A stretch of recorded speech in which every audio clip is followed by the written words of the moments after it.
Tuesday. I have a very special guest for you guys to meet today. So we have a brand new team member in the Liverpool Club. Joined us just like this morning, right? Yeah, first day. Very first day. Meet Deb. Hi. Deb, tell everybody a little bit about yourself. I'm Deb Green. I'm from Pennellville, New York. I am going to be member services support specialist here. To start. I also bring to the table or to the track and the gym group exercise, water fitness, personal training, and run coaching. I can do pretty much everything but yoga and Zumba as an instructor. I love to take those things, but I don't teach them. Yet. Oh, I like that. Right? Yeah. Yes. So, and Deb has some experience in the fitness world and has worked with lots and lots of people here in the Syracuse area, getting them in shape and getting them to make some major life changes. Some people that I know, and getting some people into some races for the first times in their lives. So, setting goals. Lots of motivation going on over here. So we're obviously very excited to have Deb here at the club. At the desk in the morning, some bright and early energy. She'll never see me at 5 o'clock in the morning, but good for you and good for the people that are here. So Deb, so that people can get to know you a little bit, I have some questions that you don't know what I'm going to ask you, and I'm going to ask you the questions now so people can get to know you a bit. But before I do that, I want to ask, so we're doing coffee talk and you got your coffee. I want to ask about your mug. Oh, yes. So this is my son, Lincoln. He's 23 in the Air Force.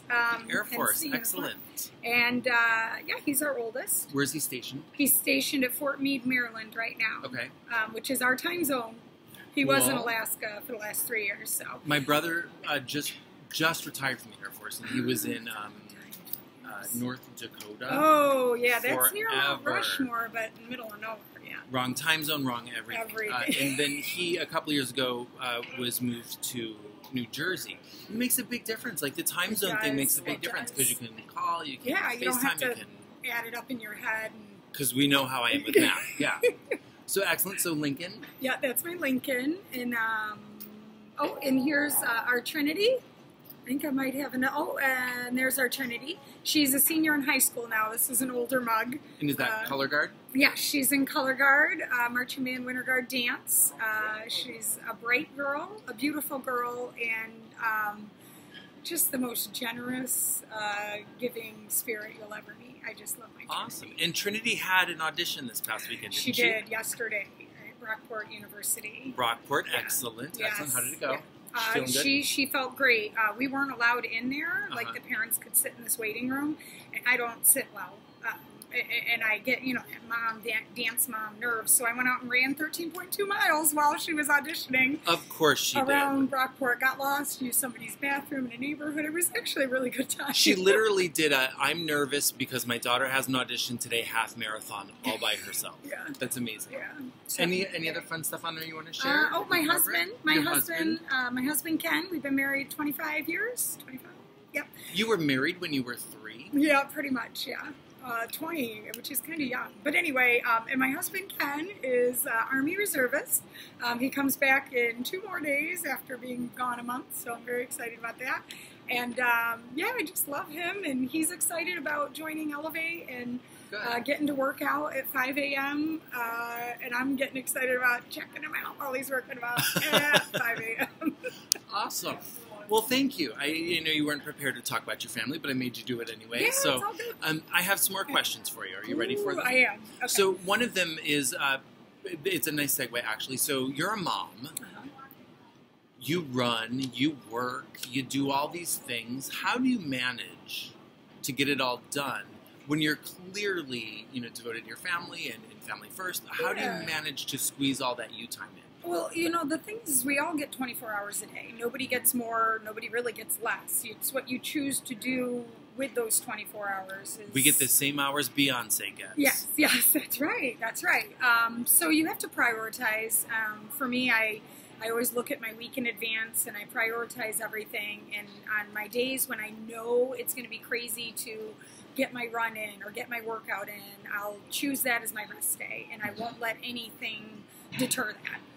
because I don't want to use another day as my rest day, and then I get to that day, and sure enough, I literally don't have the time to do it, and then it's like sabotaging yourself.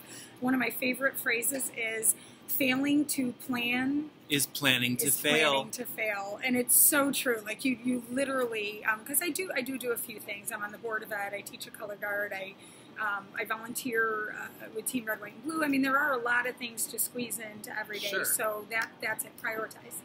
I love The that. week in advance. And I have to tell you, I did a Facebook Live on my Facebook page yesterday where I went over my Panda Planner and literally said that I believe in it because planning to fail or failing to plan is planning to fail. I literally talked about this on my Facebook page last and I night, didn't see that. What do you mean you didn't see it? I didn't see it, yeah. That brings me to my next question. Look at these segues. Deb, we have some mutual friends on Facebook. Do you know how many? At least one. I'm sure there's a few more. 32. Notice she's not nervous at all that I knew that her daughter had an audition this weekend or that I know all of this information about her. Like, maybe I've been Facebook stalking a little bit. Yeah. We have 20 mutual friends. Oh, okay. Now, some of those are K-runners that have recently joined, Yeah. and some of those are not K-runners. So you're going to have to explore who those are, and we can talk about those people. Right? You all know who you are. If you're watching this video, you're like, oh, I know. Hey, how do they? So we're going to be talking about you soon once she figures out who you mutual people are. So, okay, as a runner, your favorite race to run in Syracuse? Oh, in Syracuse. Ooh. I know, we got to keep it local.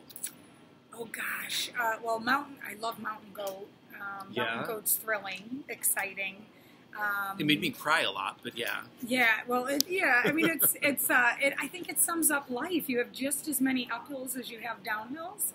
And there's spots on the course Do you love her? where there's like nobody really cheering you on. It's like dead zones. And I mean, we have those moments in our journey in life where you've got so much support, and then all of a sudden everybody falls away, and you're like, where did everybody go? And you have to keep going. You can't just stop. So, and then, there's times when there's a ton of water or aid station stuff. And then there's times when there's nothing, and you've got to learn how to conserve your energy to get to that next moment where you can replenish or recharge. Recharging is always important. That's a priority thing to do, recharge. And so I love Mountain Goat for those reasons. I think I love the Mountain Goat. Have you ever run it? Yeah. I love it. And like 30 seconds ago, I hated it. Oh, no. Gil's photobombing us in the back. Oh, and Colvin Street. So I used to work at the Carrier Dome as an usher years ago. And I would drive up Colvin Street and never noticed it was a hill. And if somebody said it's a hill, I would have been like, no, it's not. Run up that thing. It's a mountain. Mountain Goat, Colvin Street.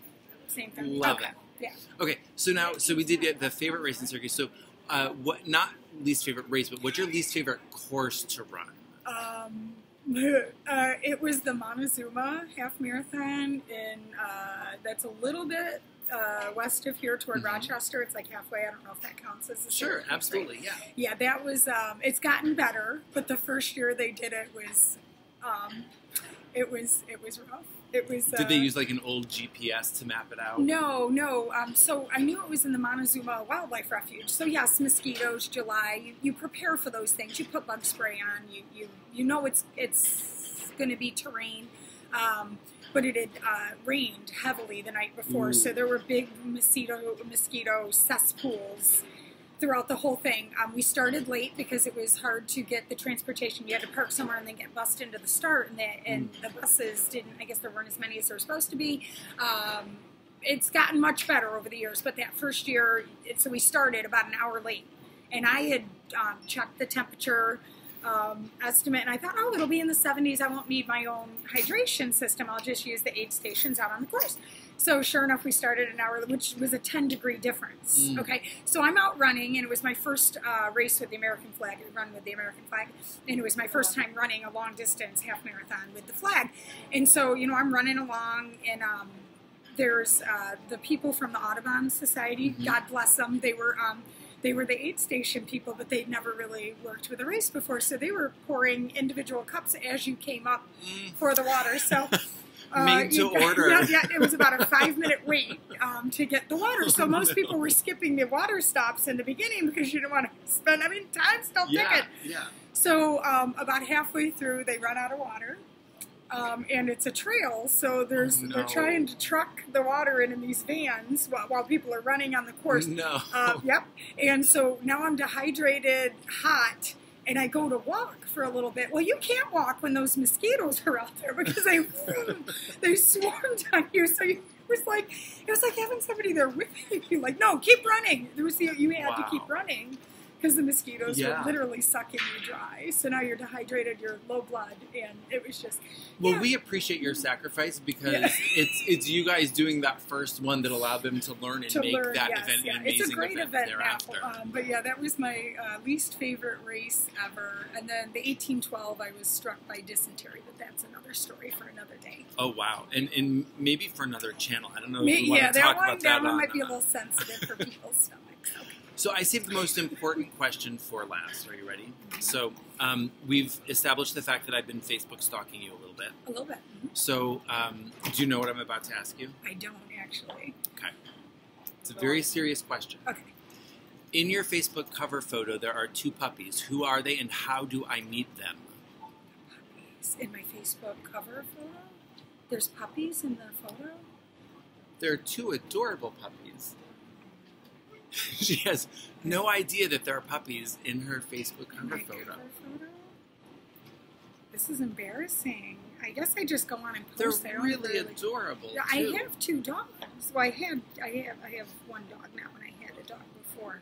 But there's really puppies in the photo. Oh, duh! The Alaska trip. Oh my gosh. So we will probably see those puppies in an Iditarod in a couple years.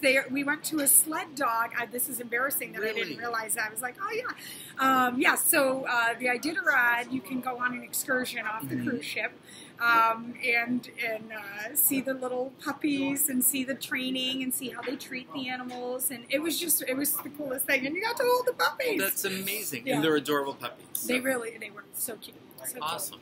Yeah. Well, thank you for taking a couple minutes away from the desk and training with Michael this morning so you can answer my very serious and very pressing questions.